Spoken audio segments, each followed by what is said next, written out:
सगळं काही हातात असतं. संपत्ती असते, साधनं असतात, जगण्यासाठी लागणाऱ्या सगळ्या काही गोष्टी असतात. मोठमोठे बंगले असतात, गाड्या असतात आणि स्विमिंग पूल असतात, खरेदीसाठी असणारा मोठा भरभक्कम पैसा असतो. पाहिजे त्यांची मतं आपल्या बाजूने वळवण्यासाठी लागणारे सर्व गुण, कौशल्य सोबत असतात आणि या सर्व गोष्टी असणारे सर्व मानवी साधने म्हणजे मॅनपॉवर, मग त्याच्यामध्ये सगळे नोकर-चाकर, सगळे मॅनेजर्स, सगळ्या फील्डमधले हे सगळ्या गोष्टी सोबत असून सुद्धा जेव्हा एखाद्या मोठ्या शक्तीला असं वाटतं, की एवढं सर्व असून सुद्धा मी अपुराच आहे, मला काहीच नाहीये किंवा मला काही भेटेल का नाही पुढे आयुष्यात, अशीच एक आशा लागलेली असते आणि ते अपुरी होताना दिसत असते. तसंच काहीसं चित्र भारतीय जनता पार्टीचं महाराष्ट्रात झालेलं दिसत आहे. त्याला कारणही तसंच आहे. सगळी काही तुमच्या हातात आहे. मोठे नेते आहेत, त्यांच्याबरोबर भरभक्कम आमदार आहेत. प्रत्येक लोकसभा मतदारसंघातील मोठमोठ्या हस्ती तुमच्या सोबत आहेत. बलाढ्य असा मोठा इलेक्ट्रॉनिक बॉन्डच्या मार्फत आलेला पैसा आहे. सोबत सर्व काही राबवण्यासाठी मोठी यंत्रणा आहे. त्याच पद्धतीचं केंद्रीय नेतृत्व तुमच्या सोबत आहे. म्हणजे तुम्हाला कुठल्याच साधन संपत्ती नाही, मॅनपॉवर नाही किंवा लागणारे सगळं मॅनेजमेंट स्किल नाही. अशा कुठल्याच गोष्टीची कमतरता नसताना सुद्धा आज भारतीय जनता पार्टी महाराष्ट्राला असं का वाटतंय, की आपल्या हातातून ही निवडणूक सुटणार आहे? त्याला कारणही तसे त्यांच्या पायाखालची जमीन सरकलेली आहे. याला याला अनेक गोष्टी कारणीभूत ठरत आहेत. त्याच गोष्टींवर आज आपण या आजच्या एपिसोडमध्ये चर्चा करणार आहोत. तर मित्रांनो, आजचा आपला सगळ्यात मोठा विषय आहे, की सगळं काय हातात असूनही भाजप महाराष्ट्रात पराभूत होण्याची शक्यता का आहे? त्याला कारणे तशी आहेत. आपण त्याला मेनली 2 गोष्टींमध्ये विभागणार आहोत. त्याच्यामध्ये भारतीय जनता पार्टी यांची असणारी महायुती आणि त्यांच्याकडे असणारे ॲसेट्स किंवा अधिकच्या जमेच्या बाजू.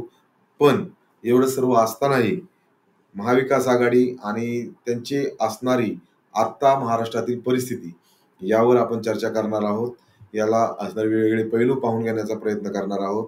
आता लोकसभेचे इलेक्शन जाहीर झाल्यापासून देण्यात आलेल्या ज्या उमेदवारांच्या याद्या आहेत, त्याच्यावरून कशा पद्धतीचे घमासान संपूर्ण महाराष्ट्रात चालू आहे, त्याबद्दलची आपण चर्चा करणार आहोत.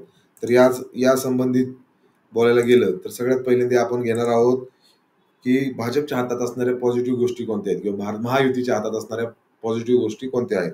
सर्वात पहिले भारतीय जनता पार्टीने गेल्या 5 वर्षापासून चालू केलेली 2024 ची लोकसभा निवडणुकीची तयारी ही एकदम भरभक्कम पद्धतीची होती.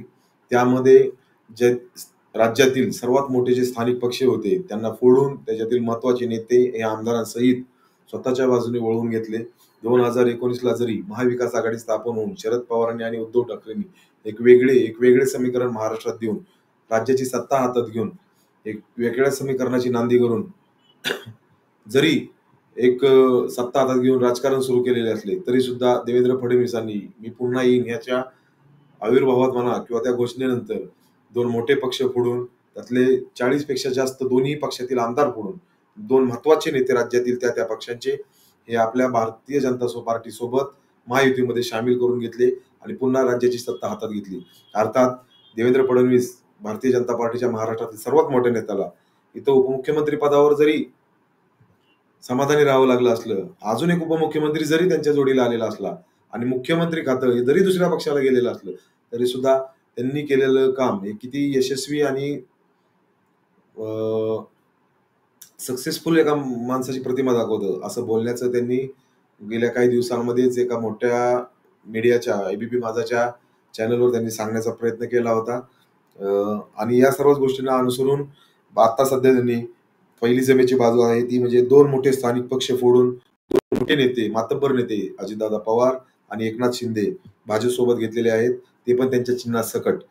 त्याच्यामध्ये अजितदादा पवार हे 40 पेक्षा जास्त आमदार घेऊन घड्याळ्या चिन्हासोबत उपमुख्यमंत्री पदासहित भारतीय जनता पार्टी सोबत सध्या संसार थाटलेला आहे. तर दुसरीकडे त्याच्या आधीच 1 वर्ष, 1.5 वर्ष एकनाथ शिंदे यांनी 43 ते 50 आमदार सोडून सुरत मार्गे, गुवाहाटी मार्गे, गोवा मार्गे महाराष्ट्रात येऊन भारतीय जनता पार्टी सोबत एक ऑपरेशन लोटस सक्सेसफुल करून देवेंद्र फडणवीसांसोबत सत्ता स्थापन केली आणि त्यात त्यांनी मुख्यमंत्रीपद घ्यायलाही यश मिळवलं आणि ते 50 आमदारांसोबत भारतीय जनता पार्टी सोबत सत्तेमध्ये सामीलही झाले. यासोबतच फडणवीसांनी हे दोन्ही पक्षही फोडले, आमदारही फोडलं. यासोबतच त्यांनी राज्यातील 2 ते 3 महत्वाची घरंही फोडण्याचा प्रयत्न केला. त्याच्यामध्ये जयदेव ठाकरेंना एकनाथ शिंदेसोबत शिवाजी पार्कवरच्या सभेमध्ये किंवा दसरा मेळाव्यामध्ये स्टेजवर जाण्यास तयार केलं. त्यासोबत आता लेटेस्ट मध्ये चालू असलेली सर्वात महाराष्ट्रातली महत्वाची घडामोड म्हणजे अजित पवार हे शरद पवारांच्या, जे पवार कुटुंबीय अनेक वर्षापासून एकत्र होतं, त्यांच्यामधील द्वेषभावना कधीच ही जनमानसात किंवा सोशल मीडियावर आली नव्हती. त्याच घरातील अजित पवार म्हणजे शरद पवार यांचे पुतणे यांना एक वेगळा संसार थाटण्याची संधी प्राप्त करून दिली. त्या 40 आमदारांसोबत अजितदादा स्वतः सरकारमध्ये उपमुख्यमंत्री पदासहित आणि इतर काही मंत्र्यांसोबत सामील झाले. 40 पेक्षा त्यांनी आमदार तिथं आणले आणि तिथंच काही मतदारसंघांमध्ये म्हणजे बारामतीच्या बाबतीत बोलायला झालं तर ननंद भाऊजाईंमध्ये आताची उमेदवारी उभा करून एक घराघरातलं वाद. तर आपण जर धाराशिव लोकसभा मतदारसंघाबाबतीत बोलायला गेलो तर भावा म्हणजे ओमराजेंविरुद्ध त्यांच्या वहिनींना उभा केलेला आहे. त्याप्रमाणे खडसे कुटुंबियांनाही विभक्त करण्यामध्ये महाजन म्हणा किंवा फडणवीस किंवा भारतीय जनता पार्टी यांनी एकदम लखुबीने यश मिळवलेलं आहे. या सर्व गोष्टी होत असताना सर्व मतदारसंघातील जेवढे काही लोकसभा मतदारसंघ आहेत त्या मतदारसंघातील प्रोबॅबिलिटीनुसार सर्वात जास्त आमदार हे महायुतीकडे म्हणजे अजितदादा, एकनाथ शिंदे आणि देवेंद्र फडणवीस भारतीय जनता पार्टी यांच्या युतीसोबत सर्वात जास्त आमदार आहेत. म्हणजे मूळ मेन नेते त्या मतदारसंघातील त्यांच्यासोबत आहेत. कागदोपत्री आणि सध्याच्या पक्षीय बलाबल किंवा सत्तेतील बलाबल पाहता महायुती ही आत्ताची कागदोपत्री तरी सर्वात मोठी शक्ती महाराष्ट्रात दिसून येत आहे. येत्या लोकसभा निवडणूक 2024च्या उंबरठ्यावर असताना आता निवडणुकीच्या तारखा जाहीर होऊन फॉर्म भरलेले असून जिकडे तिकडे फिरवीच्या दिलेले उमेदवार माघारी घेण्याच्या गोष्टी किंवा तगडे उमेदवार उभा करण्याच्या हालचाली ज्या त्या मतदारसंघांमध्ये चालू असतानाच आणि या सर्व बाजू कायम भक्कमपणे त्यांच्यासोबत अजूनही काही जमेच्या बाजू आहेत. त्यामध्ये राम मंदिराचा मुद्दा असेल, देशभक्ती, राष्ट्रभक्ती याच्या नावे वेगवेगळे प्रोपोगंडे चालू करून भारतीय जनता पार्टीने आतापर्यंत एक तरुण वर्गाला किंवा शिकलेल्या वर्गाला स्वतःकडे आकर्षित करण्याचा जो त्यांनी एक प्रोपोगंडा राबवलेला आहे, त्यांना जे यश 2019 साली असेल होतं तेवढं जरी आता नसलं तरी काही प्रमाणात ते महाराष्ट्रातही अर्बन एरियामध्ये दिसत आहे. आणि ते एक जमेची बाजू भारतीय जनता पार्टी किंवा महायुतीची आहे. यासोबतच त्यांनी जेव्हापासून लोकसभा इलेक्शनचे प्रचार सुरू झाले त्या प्रचारादरम्यान हे निवडणूक ही कुठल्या स्थानिक पातळीवर न नेता सरळ नरेंद्र मोदी यांना तिसऱ्यांदा पंतप्रधान करण्यासाठी किंवा नरेंद्र मोदी विरुद्ध राहुल गांधी किंवा हिंदू विरुद्ध मुस्लिम अशी करण्याचा प्रयत्न केला. त्या हिंदू विरुद्ध मुस्लिम हे वापरण्यामागचं कारण म्हणजे नरेंद्र मोदी यांनी पहिल्याच झालेल्या भाषणामध्ये राहुल गांधी आणि त्यांच्या पक्षाने दिलेल्या मॅनिफेस्टोच्या विरोधात मुस्लिम लीगशी निगडीत असलेलं काँग्रेस अशा प्रकारची टीका करण्याचा प्रयत्न केला होता. त्यामुळे सरळ ते धर्माचं ध्रुवीकरण करून येणारं राजकारण किंवा येणारी लोक निवडणूक लढवू पाहत आहेत अशा प्रकारचे आहे. त्या प्रकारचे त्यांच्यासाठी जमेच्या बाजू आहेत किंवा हिंदू राष्ट्राच्या भूमिका यासारख्याच्या जमेच्या जरी बाजू असल्या तरी सुद्धा आता आपण पाहणार आहोत की महाविकास आघाडीसोबत महाराष्ट्रातील जनता आणि महाविकास आघाडीची सध्याची परिस्थिती नक्की कशी आहे. आता यामध्ये वैचारिक मतभेद सोडून किंवा विचार सोडून आणि आपली संस्कृती सोडून ज्यांनी मोठं केलं त्या लोकांना पाठ दाखवून जे महाराष्ट्रातील 2 मोठे नेते भारतीय जनता पार्टी सोबत गेले ते आमदार फोडून गेले. जसे की एकनाथ शिंदे सुरुवातीला गेले त्यावेळेस त्यांच्यावर गद्दाराचा शिक्का मारण्यात आला. 50 खोके एकदम खोके अशा प्रकारच्या लोकप्रिय घोषणा देऊन त्यांची हिनवणी करण्यात आली किंवा त्या प्रकारचं जनमत तयार करण्यात आलं की ते पैसे घेऊन तिकडे गेलेले आहेत. सत्तेसाठी न जाता त्यांनी पैसा आणि त्यांचा पैसाच बघितलेला आहे.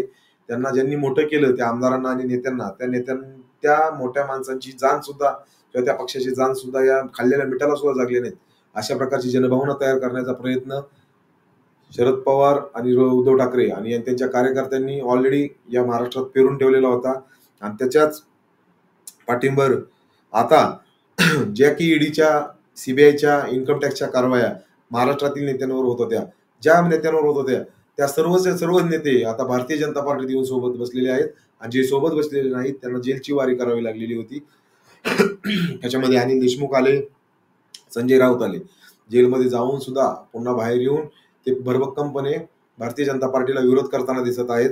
आणि काही नेत्यांवर कारवाई चालू असताना सुद्धा ते अजून सुद्धा महाविकास आघाडी सोबतच भक्कमपणे उभा आहेत. आणि याच पार्श्वभूमीवर लोकांचे जनमत तयार झालेलं आहे की यांनी भ्रष्टाचारी लोकांना सोबत घेतलं.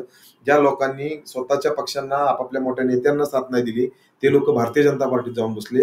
हे गद्दाराची भूमिका किंवा विचारांना सोडून विरोधात जाण्याची भूमिका लोकांना पटलेली नाही. तळागाळातील ग्रामीण कामगार लोक, ग्रामीण लोक, शेतकरी लोक यांना मुळातही पटलेली नाही. यासोबतच इतर जे देशातील मोठे मोठे प्रश्न आहेत त्याच्यामध्ये महागाई, त्याच्यात वाढलेले दर, डिझेल, पेट्रोल, गॅस, सोबतच रोजच्या जीवनातील लागणाऱ्या वस्तू, त्यामध्ये गाड्या आल्या, टॅक्सेस आले, वेगवेगळ्या प्रकारचे आवाजवी वाढवलेले जीएसटीचे दर, मग खाद्यपदार्थांवरही कुठे कुठे 18% दर आहेत, कपड्यांवरही तेवढेच टॅक्सेस आहेत. आणि त्यामुळे जे काही समाजामध्ये आता सध्या सर्व वर्गांच्या जनतेमध्ये आलेलं कर्जबाजारी पण आहे, हेही थोडी नैराश्याची भावना जनतेमध्ये दिसून येते. महागाईला धरून अमापपणे वाढवलेलं जीएसटी, यासोबतच देशभरात सर्वात मोठ्या प्रमाणावर आवाज असलेला प्रश्न म्हणजे बेरोजगारी. त्याच्यामध्ये महाराष्ट्राबाबतीत बोलायला गेलं तर शासकीय नोकऱ्यांमध्ये कपात करून कॉन्ट्रॅक्टच्या वरती ज्या भरती चालू केल्या होत्या त्याला नंतर जरी स्थगिती देण्यात आलेली असेल, त्या बाबतीची नैराश्यता इथल्या तरुण वर्गामध्ये मोठ्या प्रमाणात दिसत आहे. त्याच्याच बेसवर शासकीय नोकऱ्यांमध्ये जी झालेली कपात आहे किंवा सरकारी नोकरी भरतीमधील जो घोळ आहे त्याच्यामध्ये पेपर फुटे आहे किंवा कॉन्ट्रॅक्ट भरती चालू करून, कॉन्ट्रॅक्ट भरती मीन्स टेंडर देऊन खासगी कंपन्यांकडून भरती चालू करून घेऊन जी काही घोळ निर्माण करण्यात आलेला आहे त्याबद्दल लोकांच्या मनात किंवा विद्यार्थ्यांच्या मनात असणारा रोष आहे. त्याचसोबत प्रायव्हेट सेक्टरमध्ये जर बोलायला गेलं तर महाराष्ट्रात येणाऱ्या उद्योगांची कमतरता, जे काही मोठे प्रोजेक्ट महाराष्ट्रात रोजगाराच्या संधी उपलब्ध करत असतात त्या प्रकारचे कोणतेही मोठे प्रोजेक्ट गेल्या 2014 पासून ते आतापर्यंत महाराष्ट्रात आलेले दिसलेले नाहीत, जे की एक फ्रिक्वेंट टाइमने या पूर्वीच्या काळामध्ये 2014च्या आधीच्या काळामध्ये महाराष्ट्रात येतानाचे दिसलेले होते.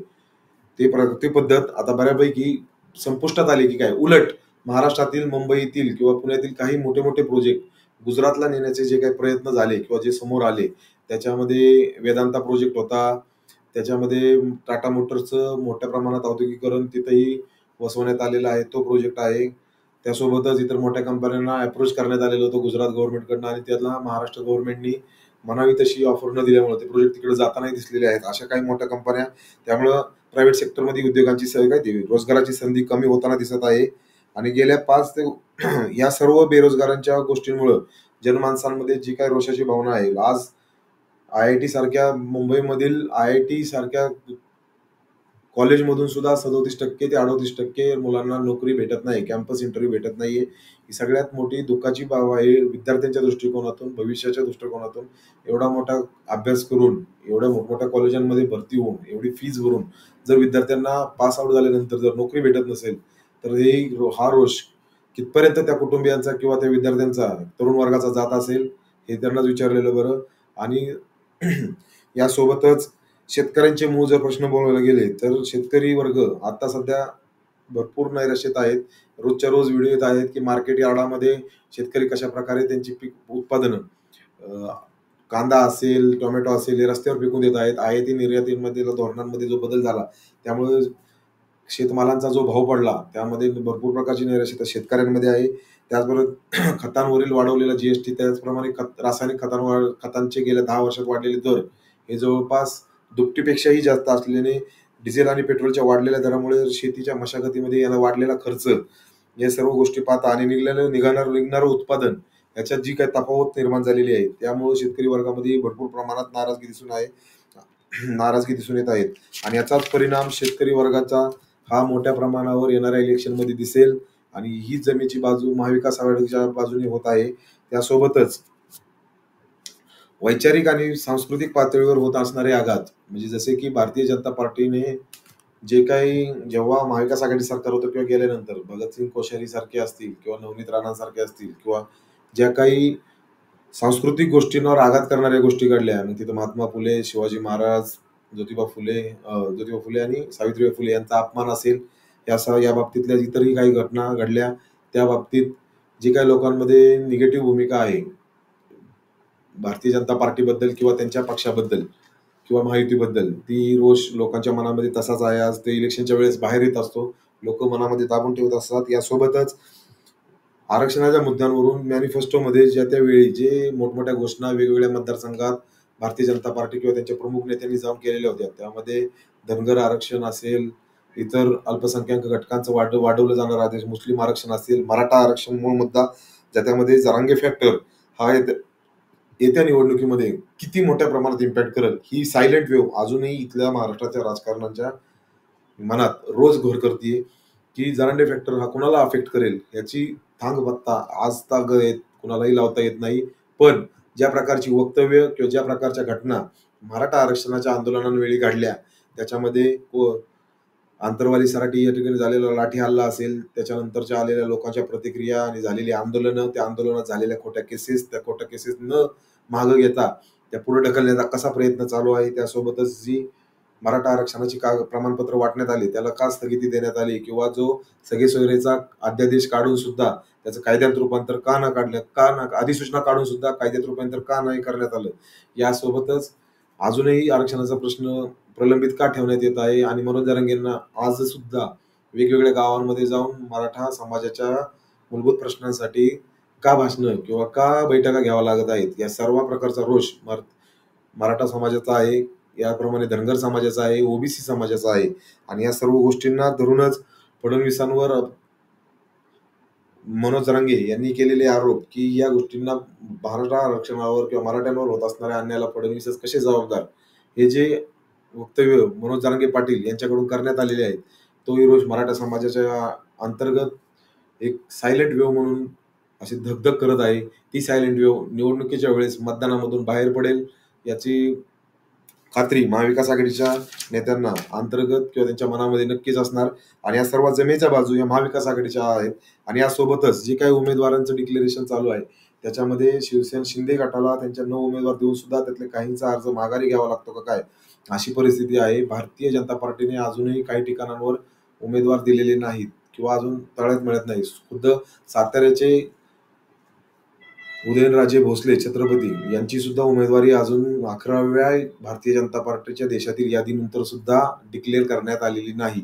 या सर्व बाबती पाहता आणि शरद पवार किंवा उद्धव ठाकरे यांनी प्रत्येक मतदारसंघात दिलेले मजबूत उमेदवार आणि त्यासोबतच काँग्रेस मजबूत उमेदवार 21 शिवसेनेचे असतील, 10 राष्ट्रवादीचे असतील किंवा 17 काँग्रेसचे असतील, या उमेदवारांमध्ये कसे सरप्लस लीड घेणारे उमेदवार दिलेले आहेत किंवा जनभावनांना सोबत घेऊन जाणारे उमेदवार दिलेले असेल.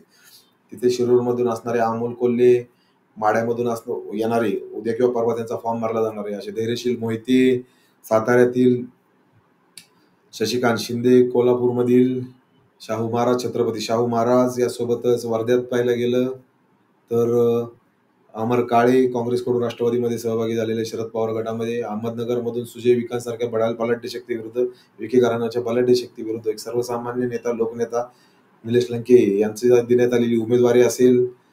आणि यासोबतच जिकडे आणि बाळामामा म्हात्रे भिवंडीमधून, याप्रमाणे या सर्व चालींसोबत शरद पवार कसे 2 पाऊल पुढे चाललेले आहेत महायुतीच्या, हे दिसून येत आहे. त्यामुळं आताची गणितं पाहता महाविकास आघाडी ही सरतेशेवटी एकदम 2 ते 4 पाऊल पुढे महायुतीपेक्षा दिसत आहे. इथे महायुतीमध्ये सर्वात जे मोठे जास्त नेते झाले किंवा जे आमदार प्रत्येक मतदारसंघावर 4 ते 5 आमदार हे महायुतीच्या गटातले असले तरी सुद्धा त्यांच्या अंतर्गत मध्ये आतापर्यंत एकमेकाच्या विरोधात भूमिका घेतलेल्या आमदारांना आज एकत्र काम करावं लागत आहे. ते कितीपर्यंत जड जाते याची भावना रोज येतच चाललेली आहे. आज माढ्यातील विद्यमान आमदार जे विद्यमान खासदार रणजितसिंह नाईक निंबाळकर आणि सुरेश गोरे आणि बारामतीतील राहुल कुल यांनी नागपूरला जाऊन देवेंद्र फडणवीसांची भेट घेतली. वारंवार सागर बंगल्यावर देवेंद्र फडणवीसांच्या ऑफिसेसमध्ये नाराजीच्या गोष्टी घेऊन येणारे किंवा नाराजीच्या किंवा बंडखोरीच्या भावना घेऊन येणारे नेते, स्थानिक नेते, आमदार, खासदार रोजच्या रोज भेटत चाललेले आहेत. त्यांची संख्या वाढतच आहे. आणि ही नाराजी दूर करण्यामध्येच महायुतीची सर्वात जास्त ताकद वाया चाललेली आहे. याच्याऐवजी की त्यांनी आता मोठ्या प्रमाणात प्रचाराला उतरून प्रचार हातात घेण्याचे. प्रचाराच्या वेळेस त्यांचे 2च मुद्दे ठरलेले आहेत. एक तर राम मंदिर आणि दुसरं मोदींना तिसऱ्यांदा पंतप्रधान करायचंय. हे सोडून विकासाच्या मुद्द्यांवर, बेरोजगारीवर, महागाईवर भारतीय जनता पार्टी कुठंही मतदान मागताना आपल्याला दिसणार नाही. यासोबतच महाविकास आघाडी हे बोलताना त्यांचे नेते, मोठे नेते जनमानसामध्ये जेव्हा जातात, तेव्हा ही निवडणूक जनतेनेच हातात घेतलेली आहे. ही निवडणूक एका बलाढ्य शक्तीविरुद्ध नसून एका हुकुमशहाला कसं हरवलं जाईल यासाठीची स्थानिक प्रश्नांना घेऊन ही लोकं पुढे जात आहेत. या अशा प्रकारे महाविकास आघाडी ही त्यांच्या बाजूने अतिशय पुढे आहे. तर महायुती ही अजूनही धोबीपछाड करत मागच राहिलेली आहे. धोबीपछाड झालेली आहे, मागे राहिलेली आहे. तर तर ही सध्याची महाराष्ट्राची स्थिती आहे. येणाऱ्या काळामध्ये अजून कशी चित्र बदलतील हे पाहणं गरजेचं राहणार आहे. तुर्तास इथेच थांबतो. सूरज स्पीक लाईव्हला जॉईन झाल्याबद्दल तुमचे खूप खूप धन्यवाद.